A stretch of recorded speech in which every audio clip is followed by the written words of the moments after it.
Hello everybody, welcome back to another video, as today we got another episode of your OGR, as today is game 32, as the Edmonton Oilers went up against the Calgary Flames, and well, we handed them a little bit of a ass whooping, baby. Let's go, as the Edmonton Oilers walked away with a 7-3 victory.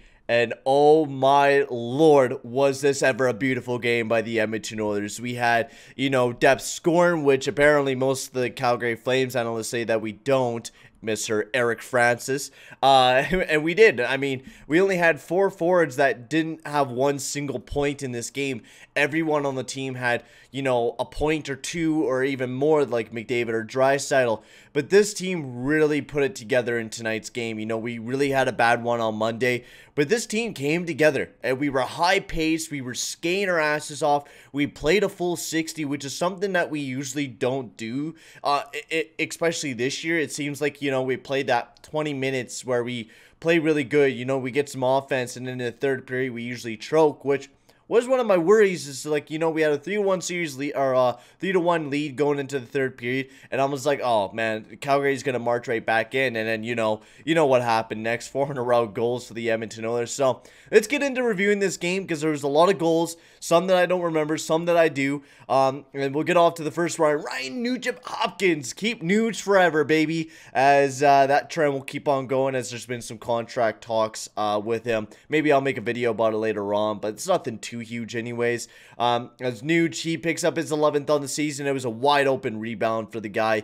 I mean, caught Markstrom way out there, and beautiful goal there by Nuge, and a beautiful setup there by McDavid as well. And then Puljujärvi on the power play. How many times do I tell you guys we need to put Puljujärvi out on the power play? How many times? Because I don't think Tippett understands that, and I know that our power play did very, very well last night. We were 3 out of 4, especially with Chase on that power play. He did score a goal, so most likely he'll stay out there longer. But Puljujärvi is just 100% better, and I don't know why Chason's getting 16 minutes compared to Puljujärvi, who's only getting 11 minutes of playing time out there, which is just an absolute joke. I mean, they were playing more of the depth lines near the end, so that's probably the main reason why. But Puljujärvi only getting 11 minutes in that game is just kind of a joke. I feel like he should be playing a lot more. That was his 8th goal of the season, and I mean, he has more goals than Alex Chiasson, and he's not on the power play, and he did that, right? The last 38 seconds, we were getting absolutely hemmed in on this power play. We weren't doing very well. I mean, we were getting some plays together, but nothing was really going in. It got dumped down. 38 seconds left, we throw a Puljujärvi, and guess what happens? We score a goal from the point, Barry with a nice shot, tipped by Puljujärvi, which, yeah, sure, Chiasson could have probably done that, but, Puljujärvi needs to be in this power play spot because he deserves it, and he's a good player. He's a good goal scorer for us. He's a good net presence, and he needs to play on the power play, and that just proved it right there. It's sad that Tippett decided not to throw him back out there on the next power play, but it's Tippett for ya. And Glenn Gulletson, because I think he's the guy that runs the power play for the team. Heading into the second period, Dominik Kahun puts up his 5th of the season. Now, this was an absolute beautiful play. Barry got it over to Draisaitl, and then legit Draisaitl, touched it a bit, and then got it right over to Dominik Kahun, and Dominik Kahun absolutely lit it up. And I don't know why Dominik Kahun, I think he was injured or something. I don't know why he was out of the lineup, but Dominik Kahun really stepped up big time for us. He got a very nice goal. It was a right top left cheese, man. It was beautiful from Dominik Kahun. And good to see him get a goal in his first game back, really proving Tippett that, Kahun should be in the lineup full time. And that he's a guy that could help us get some more offense, especially on that second line. We didn't really see Ennis, get too many goals up on with Draisaitl and Yamamoto, and I think Dominik Kahun, I mean, I would love to see Dominik Kahun alongside of Connor McDavid, but I don't think we're ever going to see that. I think we're going to keep seeing Kahun with alongside of Draisaitl, but it was a beautiful goal, beautiful setup there by Draisaitl, and then Elias Lindholm got a nice goal there, a nice pass from Tkachuk over to Lindholm. And now, if you are a fellow defenseman, ladies and gentlemen, and you're playing in minor hockey, or you're just, up in the ranks in junior, do not follow your guy behind the net. And if you're a defenseman, this will be something that is top by many coaches to not follow a player behind the net, and that's what Darnell Nurse did. When you are defending a player, you do not follow them behind the net, because when you do that, it's like a racetrack, right? And you're turning around. Usually, if you're able to get in the inside, you're able to usually get past. And that's what Tkachuk did. Tkachuk got on the inside, Nurse was on the outside, and Tkachuk was able to get right on in, got a nice pass over to Lindholm, and you do not do that. You just do not follow your guy. You stay in front of the net. That's what you do, because Barry was also puck watching, which Barry shouldn't have been doing, and paying attention to whoever was going to be dashed into the net like Lindholm. But, you know, it was a little bit scary, but the Edmonton Oilers then came pounding back. McDavid on the power play with a beautiful shot right through the 5-hole. This was greasy. The way that McDavid seen that there was an opening in the 5-hole and just took it and just shot it right through there was absolutely magnificent. And then Alex Chiasson with a nice tip there on Nuge's shot. He got his 6th of the season. And then Darnell Nurse with a beautiful shot from the point. This was another beautiful play by Darnell Nurse. Also to note, on that first power play goal by Puljujärvi, Puljujärvi made a great play to keep it alive, which is the reason why I think he ended up getting the goal. But anyways, Puljujärvi did a great job keeping it alive, getting it to McDavid, and then McDavid, of course, started passing around and set up a beautiful goal there for Puljujärvi. Well, set up Tyson Barrie for a beautiful shot, and then Puljujärvi with just a beautiful tip. And then Darnell Nurse also gets the 6th goal of the game for the Edmonton Oilers with his 9th of the season. I mean, Darnell Nurse has been crazy this year. 22 points in 32 games.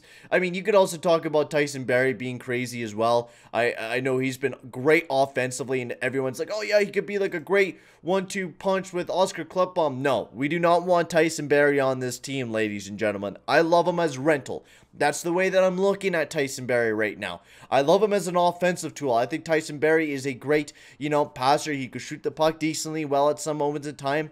But he is not a guy that we want to, you know, rely on when it comes to defensive workings, which you've seen by the Elias Lindholm goal and everything else. He's just not the guy that we want to keep long term, especially with Bear and Bouchard coming up the rankings. I would never want to bring Tyson Barrie back. He's a great rental. He's a great player, but just not something that fits the Oilers right now. Anyways, Darnell Nurse, of course, gets his 9th, and then Zach Kassian gets his 2nd. He was put back in the lineup. He was put alongside of Gaetan Haas and Tyler Ennis, which I was actually really entertained by that line. I thought that line did a really good job. I think Gaetan Haas did a great job as our third-line centerman, which is something that I've been wondering for a while why we haven't been putting Haas as the third-line centerman, because he definitely deserves it. He plays great on the PK. He's a great third-line guy. Yeah, sure, he's not a great offensive tool, but he sure did go out there and get his first assist of the year. But Zach Kassian, beautiful pass by Gaetan Haas, too, and a great backhand. And then Backlund and Gaudreau put up 2 goals there for the Calgary Flames near the end, trying to generate some sort of a momentum, but it was not enough for the Calgary Flames as we walked away with a big victory. This game was entertaining to say the least. Lots of goals, lots of cheering right off the get-go. But this was actually, you know, a team that I liked looking at. You know, I liked looking at the lines. You know, the first line was entertaining to look at. The third line, the fourth line, even the Chase on Shore Archibald line. They did struggle a bit. I didn't see too much of Archibald, and even the analytics kind of show that they did struggle. But they played a lot of minutes. I mean, Chase on played 16, Archibald with 15. They relied on those guys a lot, especially when we had that big lead in the third period. They just kind of, you know, threw those guys out there a lot. Also, the Legason-Larson pair, they ended up turning over one of the goals there on the Backlund one. Legason was trying to chip it off the boards. I think it was either Lucic kind of hit him. Someone blocked it up against the boards as well. And that's the thing with this defensive pairing is if you're able to, you know, block up the boards or do any of that, these guys will never really be able to get that puck out of the zone. And that will be the one problem with Legason and Larson is that, you know, putting 2 defensive defensemen alongside of each other where they just ringing around the boards trying to get it out every single time is not going to work. People are going to figure it out pretty easily that, you know, these guys are just going to ring it up. Also, Baron Russell, I was really entertained by that defensive pair, and I think they should continue with that. I know I would really like to see Caleb Jones in the lineup. I'd rather actually see Jones instead of Legason, to be completely honest with you. Legason, I think, is a great defenseman, no doubt about that, but when you already have a defensive defenseman and Larson and already Russell in the lineup as well, I think putting another guy like a Caleb Jones alongside of a Larson, who did play very well alongside of him. But honestly, the defensive parents played really well last night. I think the minutes, everyone played a decent amount. Nurse didn't play too much. He was actually the second most played defenseman last night. Larson played more than him, which I'm happy to see that, because Nurse played 30 minutes on Monday, which was just way too much for Darnell. But honestly, great game. McDavid had a 3-point night. Draisaitl had a 3-point night. I hope this team continues into today's game against the Winnipeg Jets, which I will be doing a live play-by-play for the game as well, so make sure to check that out. It'll be going live at 7 p.m. at Mountain Time, which will be exciting. I think it'll be me and Perlo doing that one. If not, it'll just be me doing the live play-by-play for the game, but it's going to be an exciting one.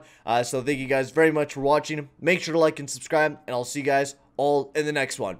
Adios, amigos.